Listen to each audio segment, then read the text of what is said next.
would like to invite Mike Kujanek to the stage as well. So for a little fireside chat. So Mike is managing director, head of performance as well at Magnitude Global. So welcome, Mike. Thanks, Jeff. Great having me here, and thank you so much to the Ad Media team and MediaPost as well. Awesome. Well, let's dive in as well. So so there's been a lot of talks here of kind of upcoming challenges with third-party cookie restrictions, and again, I think people are kind of thinking, how's that impacting me now, and how's that going to impact me next year? So would love to just kind of get your thoughts on that, Mike. From your advertisers that you represent, what's been those biggest kind of restraints and that have been impacting you kind of heading into planning for holiday and also 2022? Absolutely. Yeah, thanks, Jeff. So I'd say, certainly, third-party audiences haven't gone away. It's just merely been deprioritized as far as what our approach has been in programmatic display. And so that's really pushed us to diversify kind of our approach in targeting, breaking away more from classic third-party audiences that you'd find through say a marketplace in DV360 or so, but pushing us more toward being smarter about harnessing our first-party data, working and partnering up with a DMP, strong DMP option like LiveRamp, for example, which we do, and segmenting those first-party audiences and allowing for lookalikes, with third parties, be it with Facebook, for example, where we push a lot too. But the other things too, I don't want to take away from it, but contextual is an increasing part of the mix with it. So obviously we're running with you guys, we're running with classic GDN keyword contextual, which has been around, for all ages since about 2006. We run with advanced contextual, by the way. They've been a pioneer in the space for many years, previously known as Spectrum Media. But the key is to test, so I know I'm going on a little bit here. The other things I would say, the bleeding edge, like things that are interesting for us on that too. Second party exchanges. So, if you have brands that are expanding on their first party audiences, then inherently there is more of an interest or an opportunity that is in aligning brand partnerships between those two. So solutions like Hivewire, for example, are pretty interesting to us as well.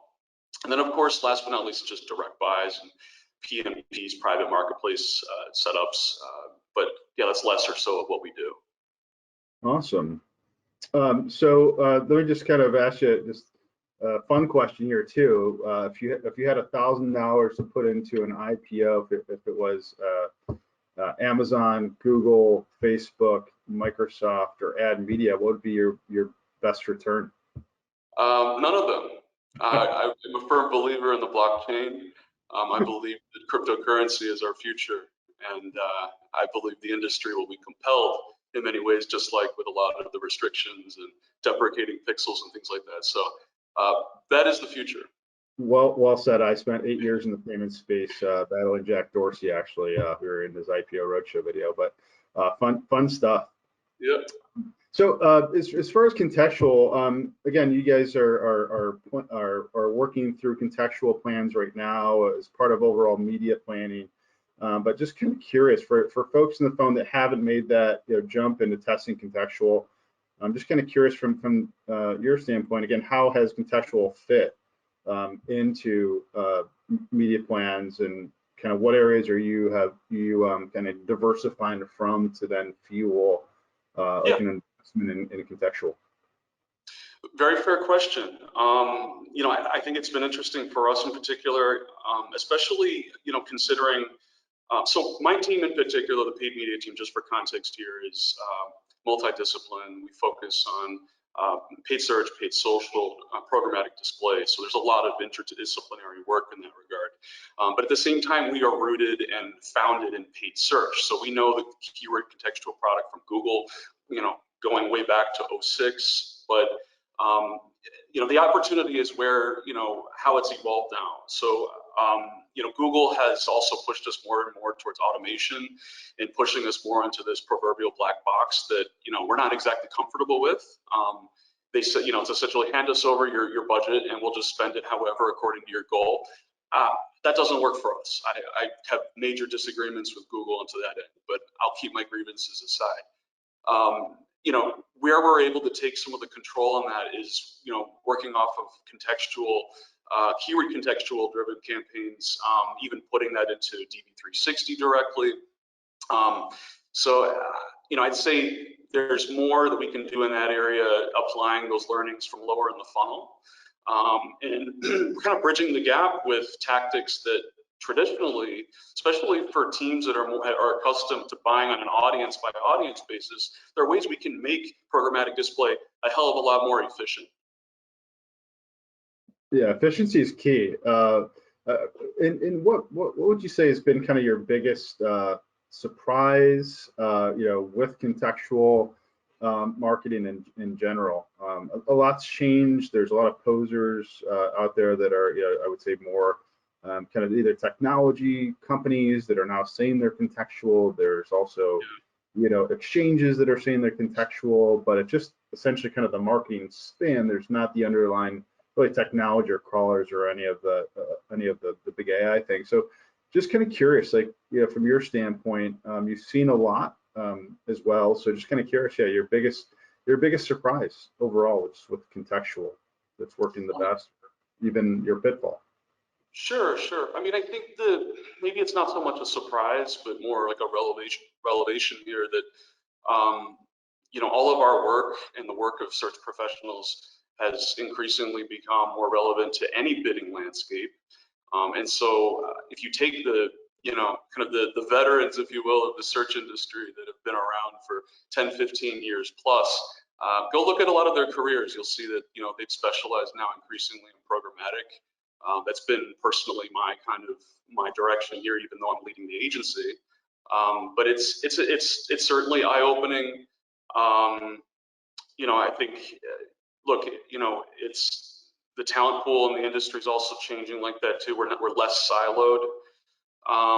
So yeah, there's a lot more synergy now between, you know, search and display in that regard. So that's certainly I think helpful part to how the industry is evolving.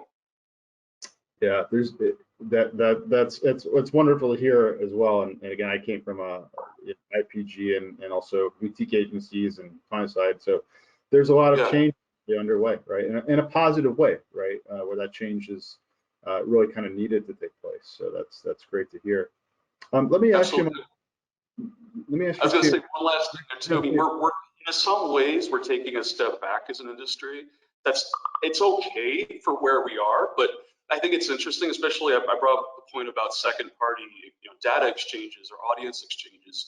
You know, if anything, this is giving more significance, that is, to the network level. Whereas, you know, there's been a lot of emphasis on exchange and DSP level and, you know, exchange-based buying, but the networks themselves now have so much control that is over their first-party data, their subscribers. It's one of the reasons why our partnership with Condé Nast is so strong. And with that, I should say, with CitizenNet, its subsidiary. But it's where, you know, it's the ability to be able to work with those different audiences and to help our clients grow. Yeah, it's the integrations and partnerships are absolutely critical to grow. And so with looking next year, and a lot of folks here on the phone are kind of, you know, knee deep, if you will, in 2022 planning, even though holidays are around the corner. But just kind of curious, like from your perspective, you know, what's kind of the you know, one or two things that are your kind of biggest bets or biggest opportunities for growth for 2022 across your clients? It's interesting, right? I mean, right now we're in the midst of holiday season, and it's atypical for us.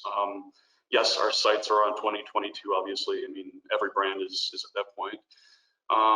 But yeah, I mean, you know, I think we have a few of the challenges here. I think your poll question, you know, really kind of hit the nail on the head there. You know, there are a lot of concerns that have kind of disrupted our planning processes. and made us think, a hell of a lot more long-term in that regard, concerning, customer demand and how supply chain issues can affect that. So, yeah, I mean, as far as next year is concerned, it depends if it's a smaller brand or smaller advertiser or larger, more mature one. The media mix is obviously going to be quite varied between the two. But the one thing that we're doing a lot more differently, which is interesting, is that we're embracing DMPs, that is, with a lot smaller budgets, smaller brands, and that's through also resellers or so, because I understand, totally cognizant that DMP fees are also fairly high. But I wouldn't want to discourage others that are joining here today from looking into that, especially if you're a startup and you're trying to wonder, well, how is this going to affect my brand? How is this going to affect our media investment going into the next year? So a lot of things to consider there, and we're happy to help too. Awesome. Well, that being said, thank you, Mike. Appreciate the time.